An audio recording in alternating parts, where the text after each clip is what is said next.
I'm Raha Lewis. I'm an entertainment journalist. I call myself a recovering lawyer. I don't know if any of you have seen any of my social channels. You would have seen some of these pictures. Let's see. Oh, look, that's me with Vince Vaughn and me with Dwayne "The Rock" Johnson, who, by the way, was sexiest man alive this year, just in case you didn't know that. And that's me with Greg Louganis, the guy who hit his head on the board when he was diving. Remember all that? And then there's Oprah. I have a picture with Oprah. So, did that make you feel better about yourselves? Did it make you feel worse? Or did it really do nothing at all? Well, I have about 1,600 and something friends on Facebook. They climb up so quickly, the numbers just keep getting bigger and bigger. And in 2014, I lost my job. And suddenly my phone, I really thought it was broken. Turns out it just stopped ringing because I wasn't doing that fancy job anymore. So I got sad. I'm sure some of you here have lost a job. That's sad. Anyway, I turned to my therapist and I said, it's just a job. Why am I so sad? And she said, well, how many friends do you have? And I was like, you have no idea. I have about 1,600 friends and I have a picture with Oprah. So, and she said, okay, well, if you have an emergency, who would you call? I said, well, duh, my mom. She goes, okay, who else? And I sat there, and I sat there, and I realized, forget about an emergency. I have 1,600 friends on Facebook, but if I had to go to the airport, I don't think I have one person to call. So, began my journey about real friends versus social media friends. But before I talk a little bit more about social media, I want to talk about the kind of people we are. We are social people, and we socially compare. So when we're kids, what did we do? I have a son. He has soccer. He has basketball. We have play dates.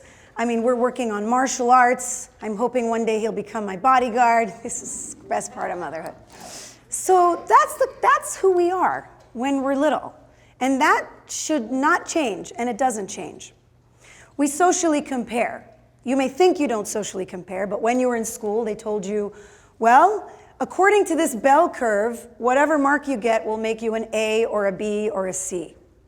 And then you get a little bit older, and they say, well, if you want to figure out if your weight is right, look at this national average, and you'll figure out if you're too fat or you're too thin. And when you're pregnant, that national average is really annoying. So we socially compare. But what did social comparisons used to look like?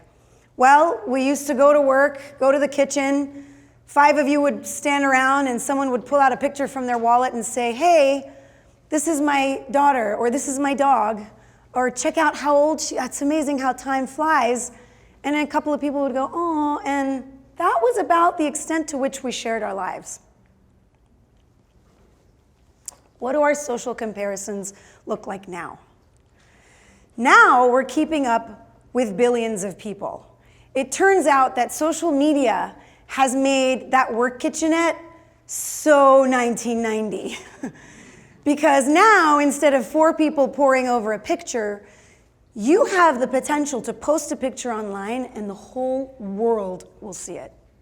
The 1.79 billion users on Facebook who check in every day and check in on average 14 times a day, and that's the average, which means there's some over at 100 or 200 a day and some over at 2, they could see it.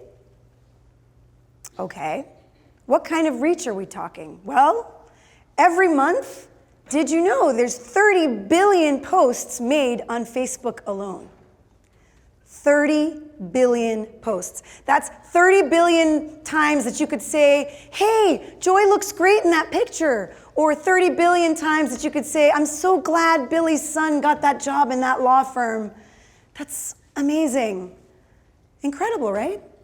And in actual fact, a German study has shown that following the lives of other people could have a positive cognitive effect because you're reducing uncertainty, you're being in a situation where you're going to have more social trust and you have civic engagement. So thank you for giving me all that information and trusting me with it. Now I know more and I feel important and all of that. There's even more great things about social media. So you can stay in touch with friends. How many of you have gone, oh, thank God that it told me it's so-and-so's birthday? I'm sure some of you have had that. You don't miss a milestone. People get married. They post it on Facebook. You can congratulate them. And I won't even get into dating because that's a whole different talk. Maybe I'll do that one next year. However, I have heard of people meeting and ending up married because of social media. So there's that. And there's community building. Communities can band together to get through something or stick together through a tragedy. I lost a dog once. And I only found it because of Facebook, because I posted a picture on the local dog page, and I kept getting pinged, oh, just saw Lasso Abso, headed east on La Cienega, oh, just saw your dog, just saw your dog. And then finally, after 3 days, someone saw the dog, held the dog until I got there, and I was reunited with Charlie. It was amazing. It was really amazing. Thank you. I thought that was the best use of Facebook, too. You can also build businesses on Facebook. It's a place where conversations get started. Someone posts something, or Twitter, or whatever it is, and by the 38th comment, someone says, let's turn that into a TV show, and your life is changed forever. What? So you're probably wondering, what's wrong with any of this? This sounds incredible. Well, remember how I told you I have 1,600 friends, but I don't have anyone to drive me to the airport? I want you to hang on to that thought for a second. Why is it that with all these social connections, instead of feeling happy, healthy, supported, and engaged, we end up feeling jealous, tense, isolated, and depressed? So that German study is called Envy on Facebook. And what it's shown is that the scale of information on social media is a grounds for envy, especially when you learn something new about someone you already know that you considered a friend. Like, wait, how did they not tell me that? Or how did I not know that? It startles you. The second thing is that Facebook and social media makes it really easy for you to benchmark yourself with other people. So subconsciously, you'll start to overemphasize your achievements.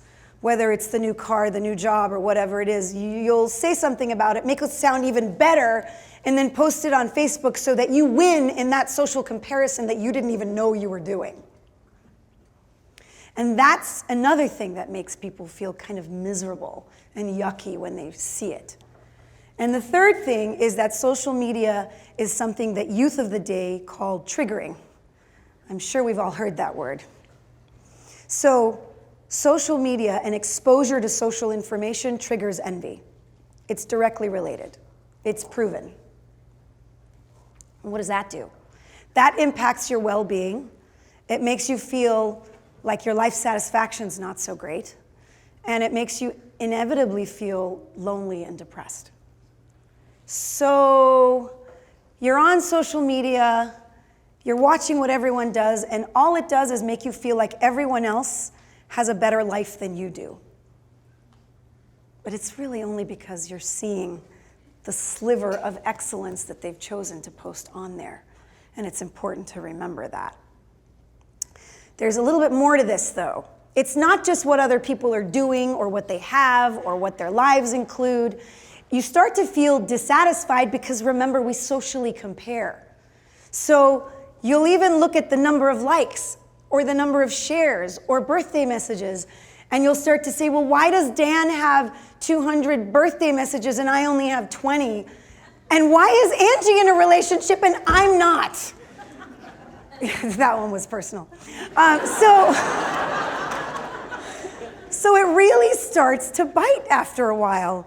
And then you realize, I have all these social connections, but I'm feeling empty and I'm feeling lonely and I'm feeling dissatisfied. So why is that? Why do we feel like that? These are all supposed to be really great things. I'm a member of the Baha'i faith. This is a quote by Abdul Baha, and it reads, "Love manifests its reality in deeds, not only in words. Words alone are without effect." So, that means a like does not manifest love in my life. A million likes does not manifest love in my life. Neither does a share or a tweet or a poke or whatever you're calling it. I'm sure there's 8 new apps that I don't even know about. None of those will manifest love in my life because there's no action attached to it.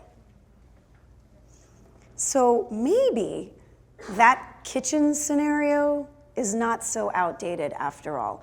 Maybe we need to go back to a time where we put more emphasis on our face-to-face interactions as opposed to our cyber ones. Because those are the ones that are going to make you feel loved. You see, we have a lot of people watching our lives, but we have very few people fulfilling our lives. We have over 1,000 friends on Facebook, and who do we call to take us to the airport? Uber. And that's fine. Sometimes you're going to need to do that. But something amazing happens when you call on your friends to do things as opposed to paying someone to do something for you. And something else happens when you are involved in an act of service. I'm going to give you the ultimate one that you're probably going to never do, but I moved house recently. And I go to a Monday night virtues class. I was telling someone I'm moving house, I need to get movers. And he said, "Don't do that. 5 of us dudes will come and move your stuff." This is not like, it's not a 1-bedroom apartment. It was a 3-bedroom townhouse with 8 bookcases, tons of stuff, 4 industrial sewing machines, real heavy stuff. And I was like, I cannot do that. And then I talked to a few people in the class, and they were like, yeah, we'll help you. And I thought, okay, well, I'll make sure that we have kebab for dinner afterwards or something. And anyway, so these guys came. That's us on the back of the moving truck. We spent 6 hours moving everything in my house. Moving can be really stressful. Moving from the place where I was also moving from a lot of old memories, going to some new ones. And that could have been also depressing and isolating. But instead, these guys made me laugh all day. We were friends, so we became even better friends. And then they started joking about the headboard on my bed in my room and why was there a mark on the wall and all this kind of stuff. We were laughing all day long. We became great friends. I know these poor guys had to move my whole house, but you better believe if any of them calls me, I will drop everything I'm doing and make sure that they're okay. And that's what comes out of action. That's what comes out of deeds. And that's what doesn't come from Facebook.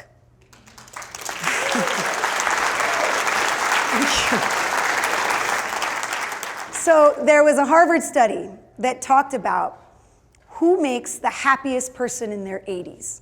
What does it take to be really happy when you're 80 years old? And what they found was the people who are happiest in their 80s are the ones who have friends to share their lives with, or the pains of life with at that point.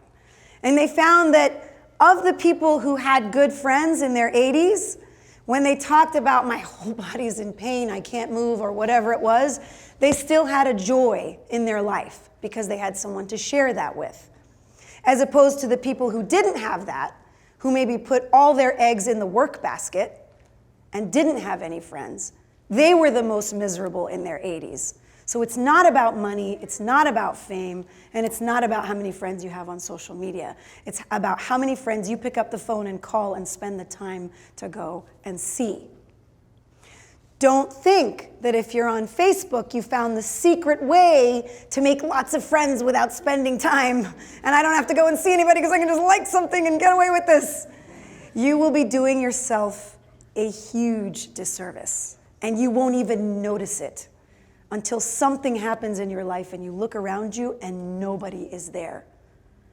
And for the workaholics in the room, be careful, because money's great, but it's no fun when you look around the room in your mansion and there's no one standing in it with you. So, for those of you who like social media, I like social media. We just talked about all the positives. I have a challenge for you. For every 3 things that you post, pick up the phone and call someone you haven't talked to in a while and go and see them. For every 3 things you like, text someone and see how they are. And when you're making these calls and you're sending these texts, make sure that you drop whatever it is you're doing and you're present and you're engaged and you're there for that person. I bet you that visit with that friend will be better than any session on Facebook you've ever had in your entire life. Yes.